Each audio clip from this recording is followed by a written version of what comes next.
উত্তর 24 পরগনা জেলার বাগদা বিধানসভায় বাকিবিল্লা মণ্ডল, বনগাঁ উত্তর বিধানসভায় রানা মুখার্জি, বাদুরিয়া বিধানসভায় মোহাম্মদ কুতুবুদ্দিন ফাতেহি,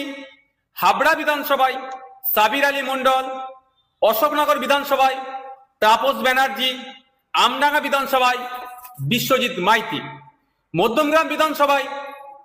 আইনজীবী মোহাম্মদ জামির হোসেন, দেগঙ্গা বিধানসভায় শামসুর আলী মল্লিক, হাড়োয়া বিধানসভায় আইনজীবী পিয়ারুল ইসলাম সাহেব, সন্দেশখালী বিধানসভায় আইনজীবী পৃথিরাজ বিশ্বাস ও মফিজুল মোল্লা সাহেব, বসিরহাট উত্তর বিধানসভায় মোহাম্মদ মুসা কালিমুল্লাহ,